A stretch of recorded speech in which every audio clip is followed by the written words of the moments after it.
No family does satire quite like The Simpsons. The next day, brothers, and I had truly done my best morning and afternoon to play it their way. Welcome to WatchMojo.com, and today we're counting down our picks for the top 10 movie parodies in The Simpsons. For this list, we're taking a look at the funniest film send-ups from this iconic animated sitcom. More weight has been given to the entries in which the majority of an episode's plot parodies a movie, but we're including those that just parody scenes too. We've excluded musical parodies because that's a list for another day. Number 10, 2001: A Space Odyssey. I'm afraid I can't let you do this, Red. The risk is unacceptable. The Simpsons has poked fun at 2001 on multiple occasions, referencing HAL 9000, the Stargate, and the Star Child. This Season 3 episode most notably paid homage to the film's Dawn of Man scene, as a man-ape version of Homer discovers the Black Monolith, marking a significant turning point in human evolution. The other man-apes begin to discover tools.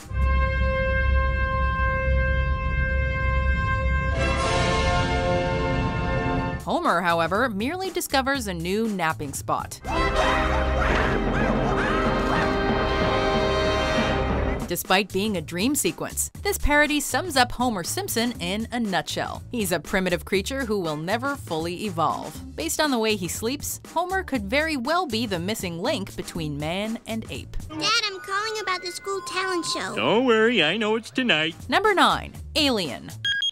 Good Lord, it's coming up right behind him. Much like the previous entry, The Simpsons has referenced the Alien franchise multiple times. Santa's little helper assumes the role of the alien here, causing mass hysteria upon breaking into Springfield Elementary School's air ducts. It's up to groundskeeper Willie to save the day, while Principal Skinner monitors their activity via scanner. The visuals and music wonderfully mimic the claustrophobic suspense from Ridley Scott's original film. Dallas, are you sure there is no sign of it? I mean, it is there.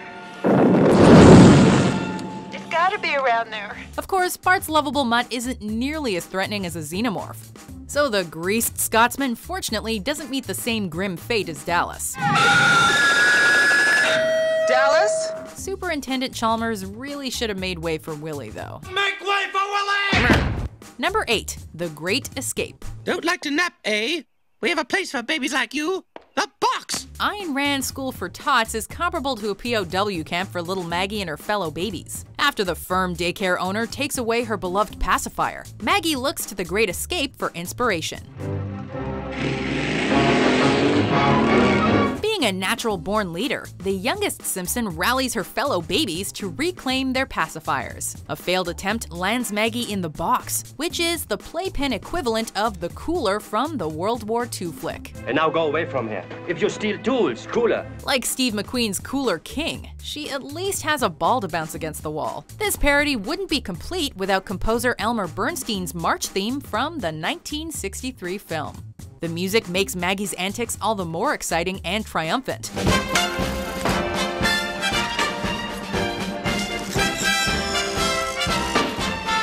Especially when she finally snatches the keys to liberation. Maggie, time to go to the...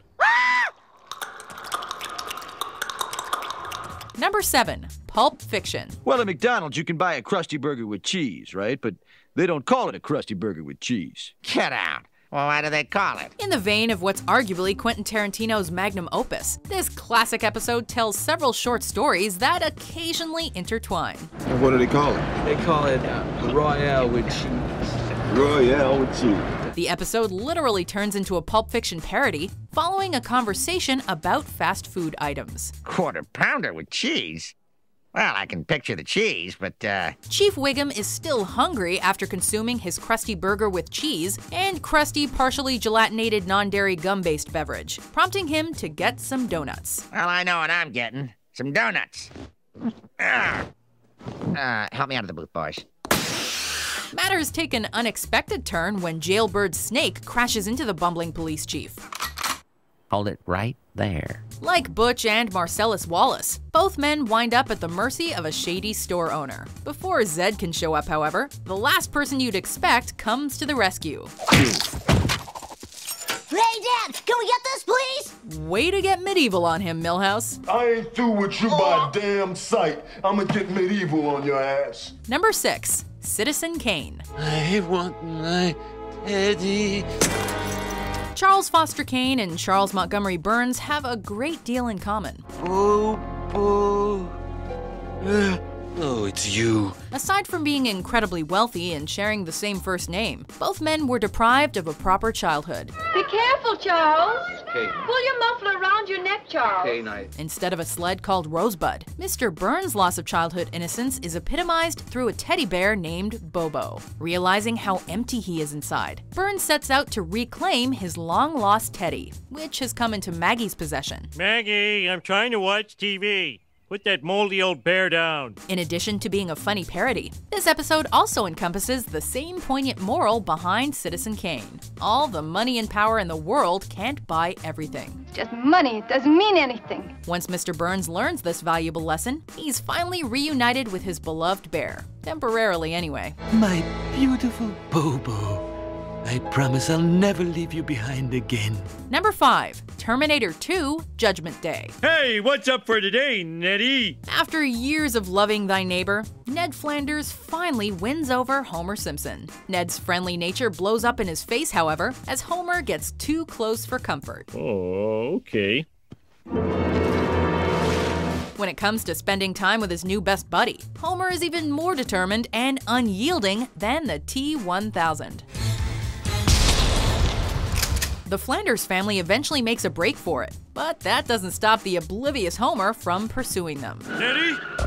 Nettie! With a couple of golf clubs substituting for liquid metal arms, he latches onto their car in the midst of a high-speed chase.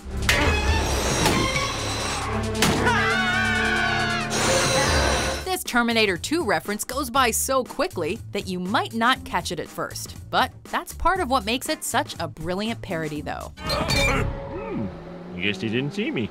We did it! Number 4. Goldfinger. Ingenious, isn't it, Mr. Bunt? Hank Scorpio might be the nicest boss Homer's ever had, but that doesn't excuse the fact that he's trying to conquer the East Coast with a doomsday device. This is Scorpio. I have the doomsday device. You have 72 hours to deliver the gold, or you face the consequences. Since Scorpio is essentially a Bond baddie, it's only fitting that he has a nemesis named Mr. Bont. Taking a page from Goldfinger, Scorpio attempts to kill his archenemy with a laser. Scorpio, you're totally mad.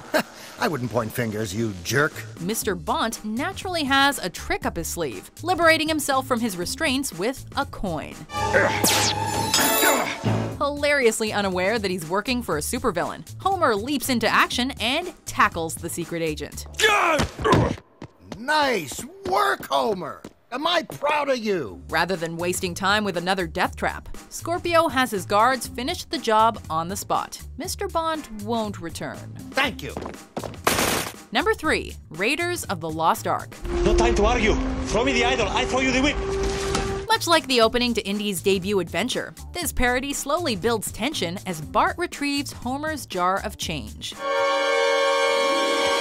Then, when trouble surfaces, it's nothing but fast-paced action throughout. Why, you little... The Simpson household suddenly stands in for an ancient temple, with Homer acting as a giant boulder, Maggie firing darts, and the closing garage door nearly trapping our hero. In true Indiana Jones fashion, Bart narrowly escapes with both the treasure and his lucky hat.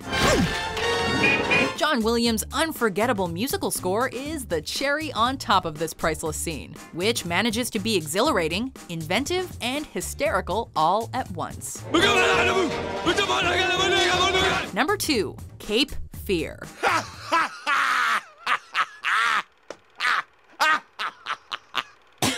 Oh, that man is so rude. Yeah. This entire episode is a lampoon of Cape Fear and its 1991 remake.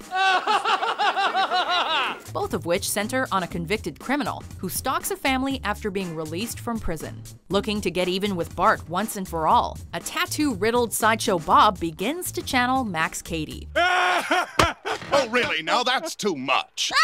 Sideshow Bob! He confronts the Simpson family in a movie theater and hitches a ride under their car. I love these speed bumps.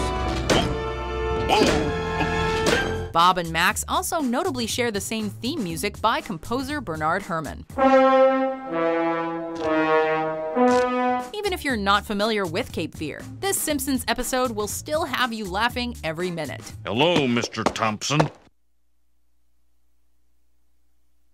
I think he's talking to you. With clever writing, side-splitting slapstick, timeless characters, and a killer musical number, it works as both an ingenious satire and a standalone comedy classic. Surely there's no harm in laying in the middle of a public street.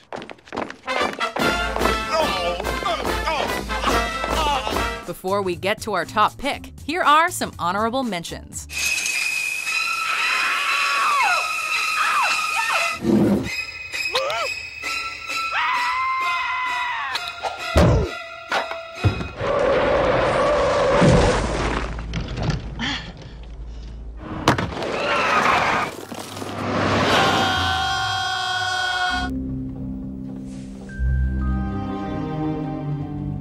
It's nice.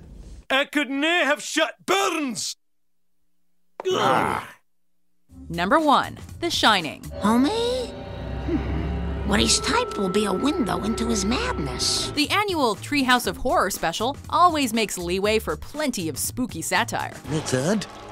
Usually the blood gets off at the second floor. If we had to single out one segment as the absolute best, though, it would have to be this send-up of Stanley Kubrick's psychological horror tour de force. Here's Johnny! Upon being hired as winter caretakers of Mr. Burns' mountain lodge, Bart discovers that he possesses a power known as the Shining. Shinning. You read my thoughts. You've got the Shinning. You mean shining. Shh! You wanna get sued? Meanwhile, the lack of TV and beer make Homer a dull boy. In other words, he goes crazy. Go crazy? Don't mind if I do!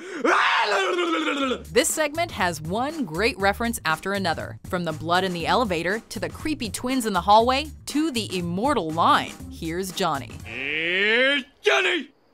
Don't! With every passing second, the urge to laugh just keeps rising. Scaredy cat. Yeah. Do you agree with our list? Stole, made up, what's the difference? What's your favorite film parody in The Simpsons?